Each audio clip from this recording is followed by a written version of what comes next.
Hello, my name is Olivia Armstrong, and you are listening to Big Green Stories, part of the Big Green Architecture Draw, a family day organised by the Big Draw and RIBA Learning. The Blossom Tree. For this story, we are going to visit a palace, so why not dress up? Why not draw yourself wearing your favourite outfit? Or take inspiration from what we can see? Keep drawing as you walk with me through a forest. Feel the flutter of butterfly wings that fly around us. Look at the birds soaring above, the green parakeets that shriek in the trees, the flame-coloured plumage of the woodpeckers. Now collect their fallen feathers and pin one to your shirt. The trees are in blossom. The finest of them all is the ancient cherry blossom tree. It would take at least 20 of us holding hands to encircle its huge trunk. Its roots gnarl and twist. Its branches stretch. The king climbed this tree as a boy. The townspeople use it for shade and shelter. The children lie on the soft, long grass at its base, listening to chirruping grasshoppers, watching the colour-changing little lizards, the chameleons, dazzle from pink to blue, turquoise to yellow. The air is scented with the musk of wild roses. Breathe in. I wanted to take you to the palace. It is just outside the forest, in this city of perfect symmetry.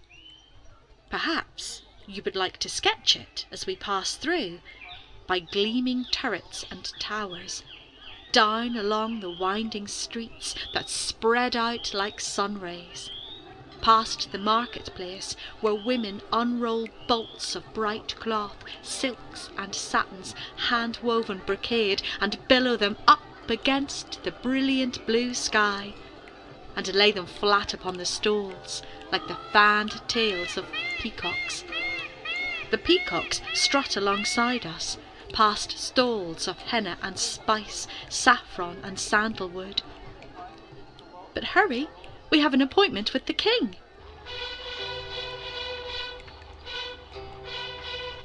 The palace had a vaulted ceiling, intricately cut with tiny holes through which starlight fell. Inside were walls of Bordeaux red with streaks of gold like fire. Carved roses, lilies and vines twined around the pillars. In the throne room sat the king, waiting for the visitors. That's us. When all at once a low rumble came from above, and a deep crack suddenly appeared across the ceiling, as plaster crumbled and the very foundations of the palace seemed to rock and shift. Instantly the king called in his chief advisers and carpenters, who measured and muttered, "Your Majesty, in the huge wooden pillar that supports the palace is an horrible hole. But do not fear, we can fix it. We just need a big tree to replace the pillar, that's all." Out into the fields and forests they fled, searching and sawing, measuring trees, trying to find one big enough to replace the crumbling palace pillar. Then they saw the solution, towering above them. The tree they needed to fell to fix the palace pillar was the great blossom tree itself. "The king won't be happy," said a young carpenter. "That tree is older than any of us, older than the city itself. Its roots are our roots. It took many lifetimes to grow, and once it is gone, it's gone forever."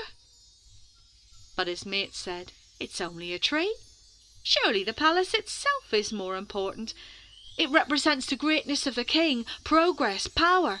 Nothing should stand in the way of that.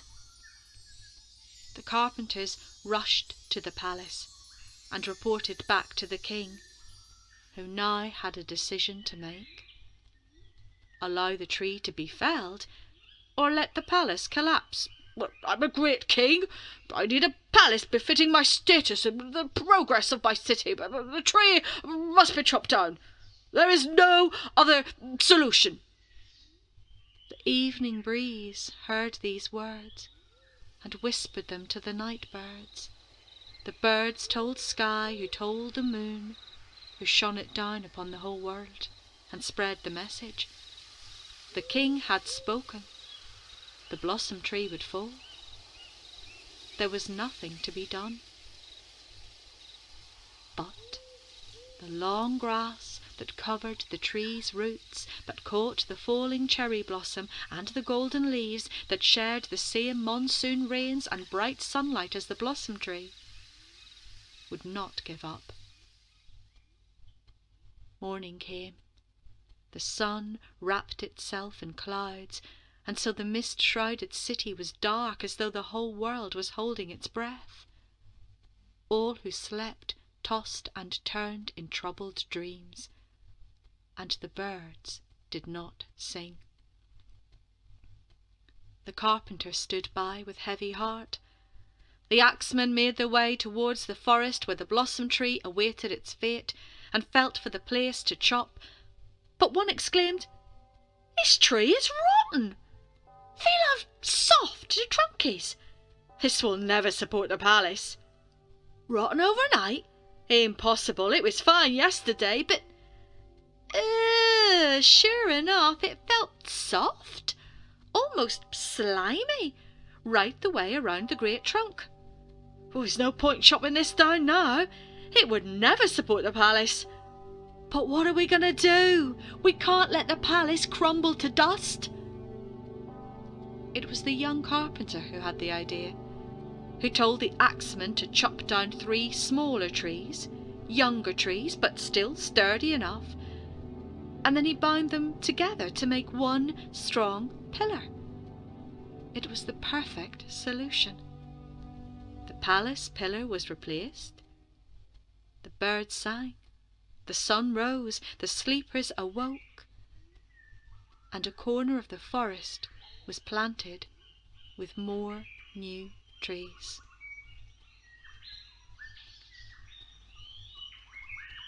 But you may be wondering, how had the tree gone rotten in one night? Remember the long grass? It had whispered to the colourful chameleons that it needed their help. They had immediately clambered onto the tree all the way around its great trunk. It wasn't rotten at all, but covered in their soft little lizardy bodies. The blossom tree is an ancient tree that stands in a forest somewhere. It is a keeper of stories. It is connected to all living things. And let us always remember, once it has gone forever.